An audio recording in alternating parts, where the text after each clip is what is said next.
everyone. Professor Giles again here in our third installment and hopefully the last for our video lectures talking about Roman art. Already looked at Etruscan, the precursors to the Romans, and then we looked at the Roman Republic sculpture. And now let's look at the architecture. Most of this will be taking place during the Empire.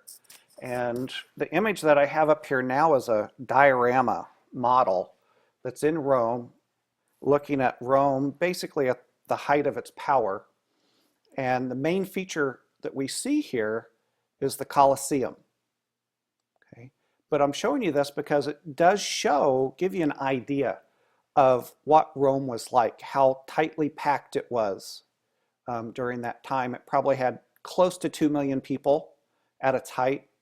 You had daily spectacles here at the Colosseum, or nearly daily spectacles, temples, arches celebrating great victories.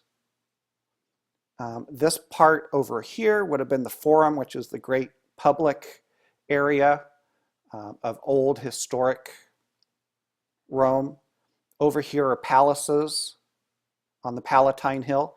And then this feature here is an aqueduct, bringing one of like 12 that brought water in from the mountains. So from hundreds of miles away, fresh water was brought in for every type of purpose. But I like this image because it gives you that overview. And I want you to remember this little guy here, and I want you, even though he does look small here, compare him to the Colosseum. And that'll talk about why the Colosseum is called the Colosseum. Okay? So let's look at the Colosseum in more detail. The Colosseum really is one of the great buildings of the ancient world. And we're so very fortunate to still have it. As you'll see here in a second, very easily it would have been destroyed totally if it wasn't for one of the popes stepping in and making it quote-unquote holy ground because of the martyred Christians that died inside the arena. So what we have here is the great side. This is the still in really good condition side. So as an overview, the Colosseum, why is it called the Colosseum? Well, remember this guy right there? That was like a 120-foot tall statue of Nero originally, and then it became one of the sun gods. So because it was right nearby the arena, people started calling it the Colosseum because of the Colossus that was nearby. Okay, so it just assimilated that name instead of being called the Flavian Amphitheater. Okay, Flavian was the family, the Flavius family, including Titus and Trajan. And it's an amphitheater because it was, as we look down from the top, it looks like a Greek theater on one side and then another Greek theater on the other side. So what you have here is not a perfect circle, but an oval where it looks like two different theaters are put face to face, totally enclosed. And here you can actually see the good part that is in really somewhat good condition, especially the outside. And then you have this other side where you can see that there have been 2 whole hallways thick of stone that's been removed. So again, this is like that great temple we saw in the earlier video, that to build their buildings, people started taking apart the ancient Roman buildings. So a lot of the seating area is gone on this side. All we see here is basically the concrete walls that made up the superstructure. So let's go back and look at the outside of the Colosseum. You see these arches, and there are 80 arches as you go all the way around.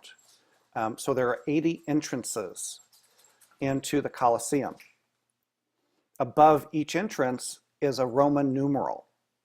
And the public there would get a wooden ticket to the games with a number on it, and that was their entrance.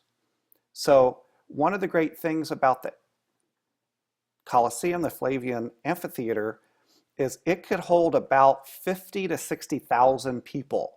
So think of a larger arena, a large basketball arena or a small football arena, that it was absolutely immense. And they could empty it in about 15 minutes. If you go to a football game today, it takes an hour or more to get everybody out. Well, here at the Coliseum, they had games in the morning, games in the afternoon, and they had to get people in, they had to get people out. So they could get everyone out quickly. Okay? One of the features that we see here are the multiple tiers up.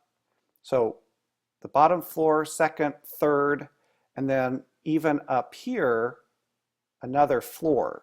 I'll call it a floor.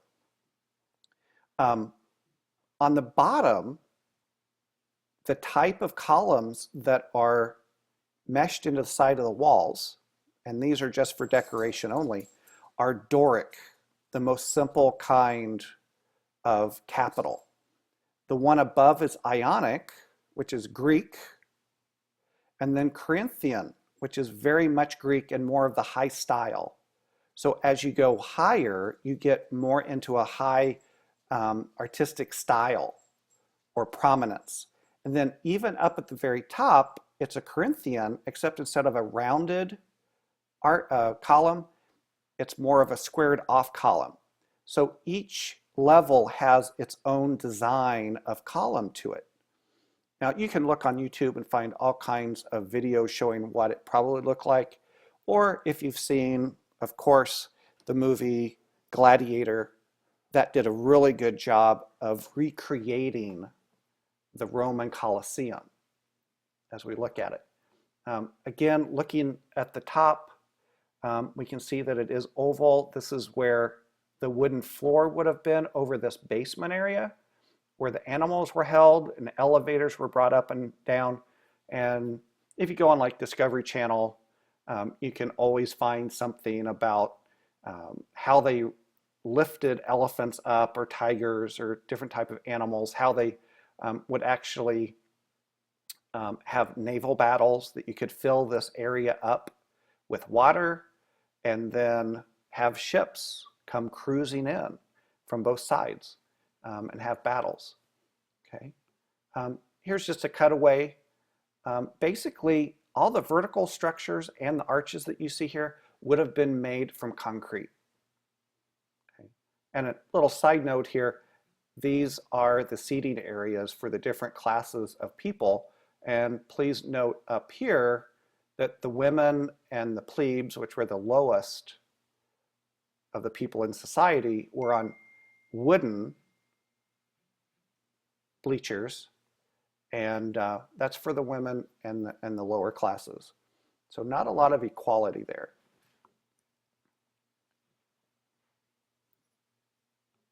Here's the cutaway. I took this picture. I love this because it shows the marble that's still existing. You can see the details here. It shows concrete work here and up here. And then you can see the brickwork that was laid into the concrete. One thing the Romans would do is they would pour the concrete, and while it was still moist, they would put brick on its face. And that would help protect it from burning down. Many of the early Roman temples would actually burn down, and when they started using concrete, the heat of the fire would break down that concrete, and they found that if they put brick over the top of it, then that would protect the structure. Here you can actually see details of the marble still in existence at this point. Now, this and this, that's just the end that is still there. So imagine this tube, this hallway, extending on around. imagine these hallways extending on around and up above. And even here, these hallways radiating out, coming from the inside towards the outside. And you might ask, well, how did the people get to the higher floors? Well, just like today, they use stairs. And these are a couple images that I took of the interior stairway at the Colosseum. Now, the ancient people would not have had these safety rails in the middle and on the sides. Those are modern, but these are the same exact bricks that were there during ancient times. So for hundreds of years, people coming in and out, and it was sort of interesting that here in the middle, that the bricks are actually worn down, that they do droop there in the middle due to all the wear and tear on them. So let's look at arches now. And here's an overview, again, that we saw. Here's the Colosseum. There's an arch right here. That's the Arch of Constantine. And over here is the Arch of Titus that we're going to talk about in a second. I'm going to show you this one. This is the Arch of Septimus Severus. And I'm just using this as a prototype because there's about 5 or 6 ancient arches within the Forum area from ancient Rome. And this is one of the more ornate ones. It's from about the height of the empire. And let me just break down the different pieces here. Up at the top of the arch, there's a plate in marble that actually says certain words of dedication, of who this is dedicated to. And then you have the archway. Here we have 3 different doorways going through it, cutting through. And then usually there's columns, and generally there are varying degrees of sculpture. Now, how is this constructed? Even though this is marble on the outside, the interior, the actual structure of it, is concrete. So we see how they could create something pretty complex. The weight-bearing arch here to carry that weight down into this pier in the middle and the pier over here. And then on top of the concrete is placed the marble. The beautiful part is on the outside. The structural part is on the inside and hidden. Okay. So let's look at the Arch of Titus, and we can see Titus right here. So we know who it's dedicated to. It's Vespasian Augusto. So it's Titus Vespasian the August, the great, the powerful Titus. Now, this is famous due to a sculpture that's placed right here on the inside. Okay, and there's a view of it, and then the interior. So what is this? Well, what we have here is the celebration of the sack of Jerusalem. The Vespasian, his armies were down in Judah and Palestine trying to get rid of a rebellion by the Jews. So during that time, Vespasian is called back to Rome to become the emperor. He leaves his son Titus there to finish up the job. And what we see here is the army coming back into Rome wearing victory crowns of these laurel leaves on their heads. And what are they carrying? They're carrying the silver trumpets from the temple in Jerusalem. They're walking through an arch, which this would have been a representation of. And they're also carrying this, the great solid gold candlestick, the great menorah from the temple in Rome. So when the temple was destroyed, where did all of that go? It was brought back to Rome to put on display to pay for all the great exploits of Titus. So this is the reason why this is famous.